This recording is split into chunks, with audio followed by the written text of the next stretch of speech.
Hello everybody and welcome back to Mosse on a Monday. It's beginning of October, it's the new autumn season. I've been away most of the summer writing, and a little bit more about that later. But I hope whatever you've been reading over the last few months, you've been having a terrific time. So I've got two fantastic non-fiction and two fiction, like always, taken from my bookshelves, and one slightly sneaky one, which you will understand once I get going. So my very first one is a novel by one of our great novelists, Dame Hilary Mantel, who died in September 2022. And there was so much about her in all of the media, all over the world, rightly so, about how she changed historical fiction and her beautiful Wolf Hall trilogy. But Hilary Mantel had been an extraordinary writer for many, many years, from 1985 with her first novel, Every Day is Mother's Day. And I wanted to talk about, could I call it my favourite Hilary Mantel? Maybe my favourite Hilary Mantel, because she was also an incredible Gothic writer, a ghost story writer, and wrote beautifully about the present day as much as she did about the Tudor court, or right back to the French Revolution in A Place of Greater Safety. So the first novel for the autumn season is Beyond Black by Hilary Mantel. It is a novel about, insofar as Hilary Mantel is ever about one thing, a psychic called Alison Hart, and she travels around the M25 orbital around London, and she does shows, and her purpose, if you like, is to put people in touch with their loved ones who've passed over, and she looks the part. She's very, very big, she's white and she's plump, she's described as an Edwardian type of character.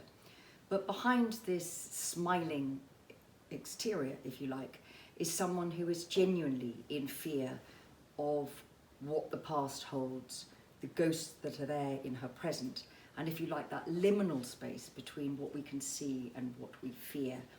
And I'm just going to read a little bit of this for you, because I think everything about Hilary Mantel is not just about her extraordinary imagination and her ability to put you right in the shoes of any character she chooses, but also just the sheer beauty of the way that she brings the world to life.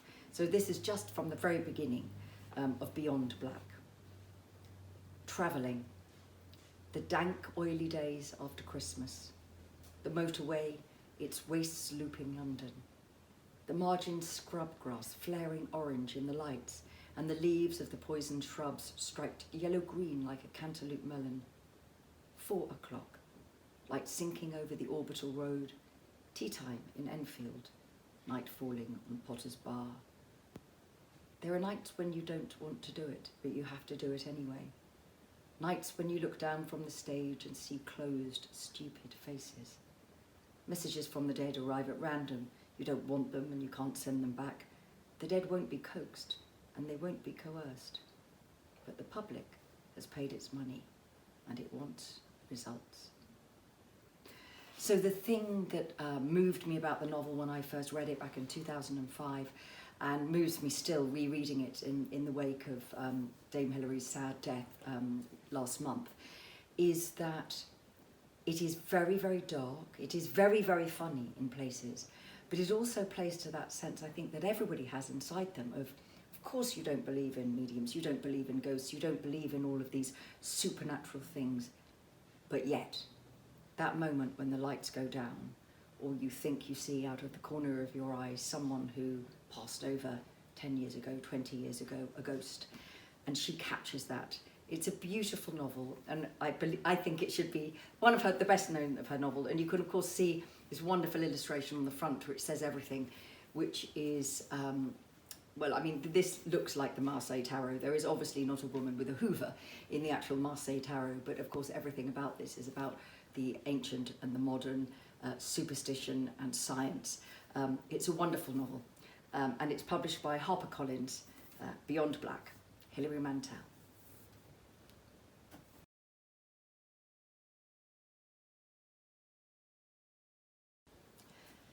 My first non-fiction for October is a really delightful book that came out, I think, last year or maybe the year before, and it's called A Bite of the Apple, A Life with Books, Writers and Virago by Lennie Goodings. Now, anybody who has worked in publishing or is a writer will know Lennie Goodings. She is currently the chair of Virago Press. She's worked there, starting there as a PR person way back when she first came from Canada to this country. She was part of the team of 5 that created the new Virago Press when it needed to be bought out in '87 and became editorial director in '92. But the joy of this book, and it's wonderful that someone like Lennie, one of the great names of global but particularly British publishing, has written this book, is that I know from all the lovely messages I get from all of you watching Mosse on a Monday, is that many of you are readers, but some of you are writers too, and are interested in the process by which any of our raw words, if you like, the piles of paper that we have on our desk, become the books that you hold in your hand. And so this is part a memoir, but it's also partly about that amazing moment of hope and exhilaration and energy and impetus that there was in London at the beginning of feminist publishing, that moment in the 70s and the 80s when feminism was a huge force. It was on the front of every newspaper. There were many organisations springing up, and Virago was one of them. And Virago had 2 very distinct responsibilities, if you like, that it was to publish books authored by women, and that was very straightforward. But within fiction, that meant any novel written by a woman. It didn't mean it had to be a book about a woman, or even particularly about women's lives, but that was their purpose. With their non-fiction publishing, they wanted it to be books that shone a light or illustrated or campaigned around women's lives. So there were 2 different things. And Lennie explains exactly how the early days happened, the days of hope, the days when they were crossing from being a collective of women to being, a financial powerhouse within a major publishing company, and what that meant. She thinks about what it means to be independent as a publisher, what it means to be an editor and responsible for sometimes the most personal thing that anybody will ever do, bar being a parent or an aunt or a sister, anything outside of the domestic realm. And of course, because she has been a powerhouse of publishing for such a long time, this book is full of anecdotes about some of the extraordinary people that she's worked with and edited. There is a beautiful passage when she has gone to visit the extraordinary American writer Maya Angelou about a year before Maya Angelou died. And she's sitting there in her company, the company of this great woman who had seen such challenging things and lived such challenging times, but had yet produced this extraordinary and beautiful work. And that she was reminiscing, and of all the people that she had met, and all the times that she had been there too, and talking about James Baldwin and those big civil rights marches in the 50s and 60s. There are other stories that are very witty. She spent a lot of time with Margaret Atwood, who is a friend and she's edited for many years, a fellow Canadian, and they talk about what it was that made them want to leave Canada and Lennie to leave Canada and come across to the UK. And she also talks about how feminism changed, how there was a different sort of dialogue in the 70s, and then it changed into something really rather more commercial after Thatcherism, really, I suppose, had taken its toll, and where we are now. And one of the things that I found most powerful about the book is, you couldn't call it a Bible, but actually you could say that Lennie Goodings was one of those people who felt that she should use her voice for good in the world, that she should use her extraordinary skills as an editor and before that as a publicist to promote and amplify other women's voices. And although times have changed and customs and language has changed, actually her purpose in being a woman who stands shoulder to shoulder with other women and promotes other women's writing hasn't changed at all. So this is a book not just for writers who would like to read and see, they'll flick through and see if their names are in the margin, but it really does tell a particular story, a really important moment of the women's movement in this country and beyond. So it's A Bite of the Apple, A Life with Books, Writers and Virago by Lennie Goodings, and it's published by Oxford University Press.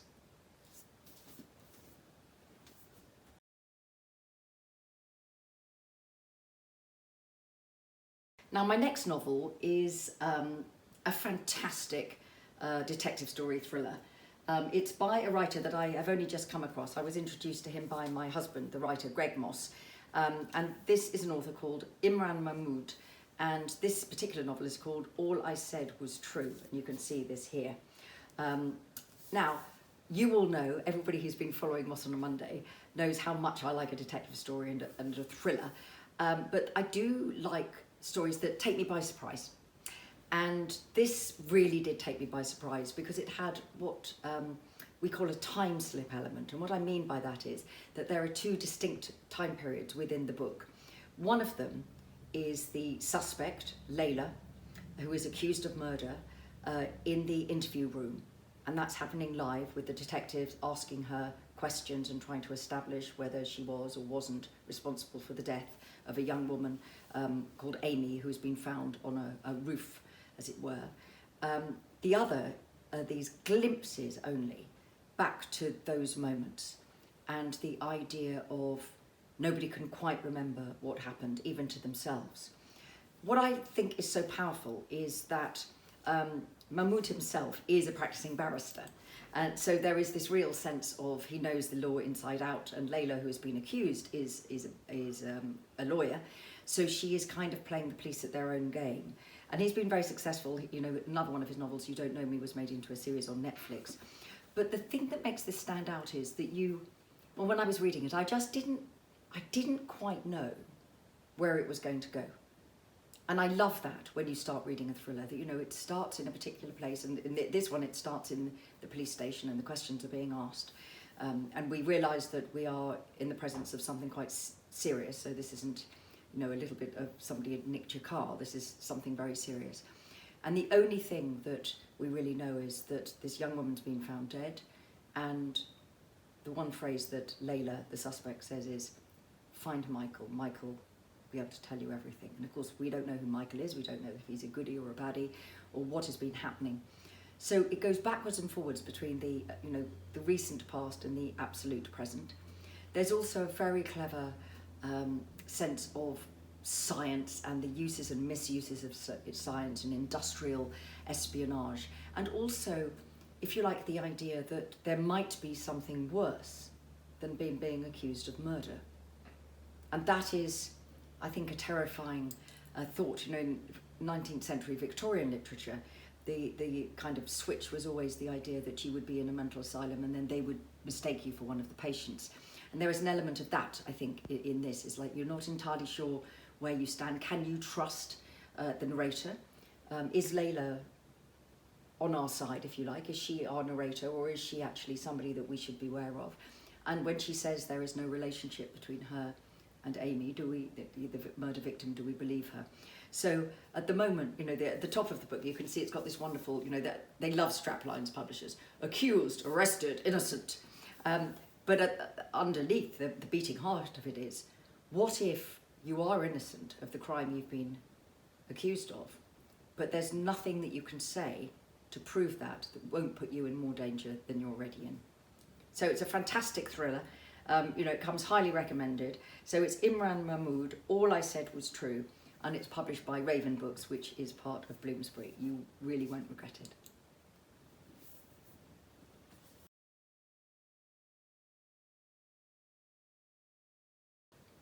Now, this is a bit sneaky, because my second non-fiction choice and my fourth choice for October's Mosse on a Monday is, I'm almost embarrassed to lift it up, but it is my own book, Kate Mosse, Warrior Queens and Quiet Revolutionaries, How Women Also Built the World. And I hummed and hawed about whether to share it with you, but in the end I decided I would, because within this book are nearly 1,000 other women.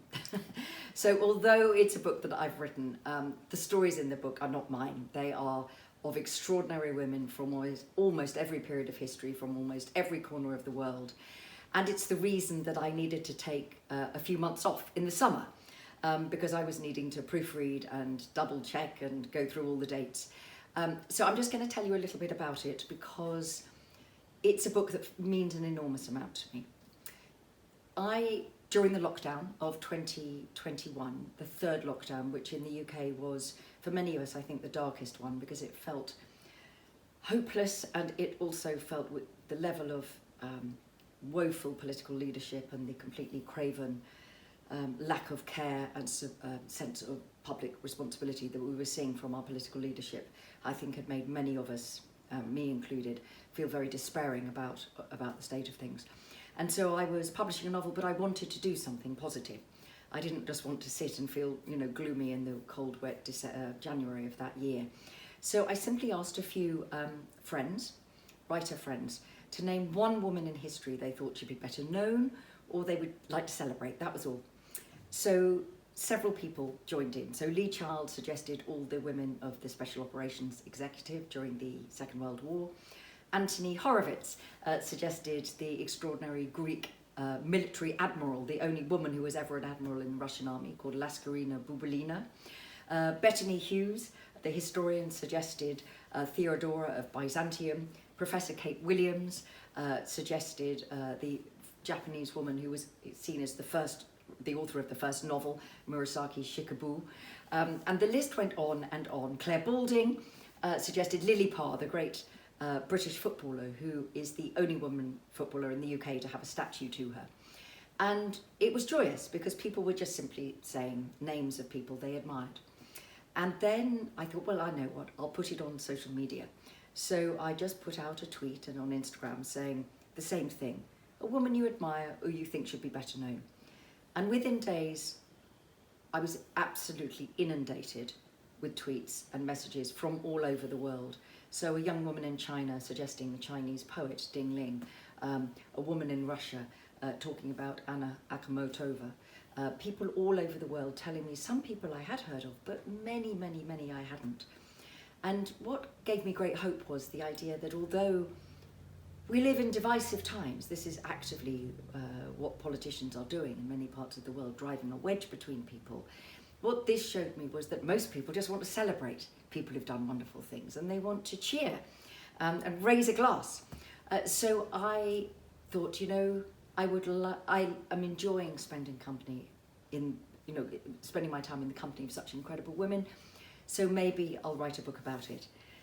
Alongside that, I discovered something extraordinary about my own family history, and it was this: that although I knew I'd had a relative who had written, it was always put like that as if it was just dabbling in the corner. I discovered during the course of the lockdown that my own great-grandmother, a woman called Lily Watson, who was born in 1849 and died in 1932, had in fact in her day been a really celebrated and famous novelist. She had written 12 novels, countless articles in journalism, poetry, religious devotional texts, and when her most famous novel, The Vicar of Langthwaite, was published in 1893, the Prime Minister Gladstone himself had written a letter to the Times saying it is to be applauded, a new novel by Lily Watson. But yet, when I tried to track her down, she completely vanished from the record. And that got me thinking, what is history? Who decides what it is and who makes it? Who decides what is valuable and what is put in the archive and what is ignored? And if a woman like my great-grandmother, who was white and middle class and privileged with a great deal of advantages in her life and was very famous and successful, if she can disappear, what about everybody else? So I spent some of lockdown and this year as a detective, tracking down the story of my own family history, and I discovered there were some extraordinary tragedies hidden within that. And I also discovered the amazing resilience of many of those women of the Victorian period who were just in that moment, like my great-grandmother Lily, tipping over from a particular way of life under the rule of Queen Victoria into a more modern world after the First World War, where nothing really, in some respects, made sense. So the book is divided into 10 different sections: women of faith, women of courage, women of conviction, warrior queens, quiet revolutionaries, those in the arts, those in medicine, those in science, those in the law. And interspersed between that is my very personal story of walking in my own great-grandmother's footsteps. I really hope that you enjoy it. It's a book that I would really love mothers to give to their sons and fathers to give to their sisters and sisters to give to their boyfriends. This is a book for everybody. And if you like, it's a sense of this is what history is. We were all there always. Women were always there, standing shoulder to shoulder with men. It's only that often their achievements have been misattributed or ignored or overlooked. And so, if you like, the story of this book is history completed. And it comes out on the 13th of October, and I'll be doing various tours in bookshops. So do just go on my website and you'll be able to see where I'll be visiting you. And next year, there will be a proper theatre tour, Warrior Queens, the stage show, which will be a one-woman show by me. And I feel that if I can start a new career in my 60s, there's got to be some hope for all of us. Anyway, that's it for this month's Mosse on a Monday. It's lovely to be back. Thank you for all your messages. Do keep them coming. I'll be back on the first Monday of November to share 2 more fiction and 2 more non-fiction. But for now, just remember, it doesn't matter what you read, but just enjoy it. Bye for now.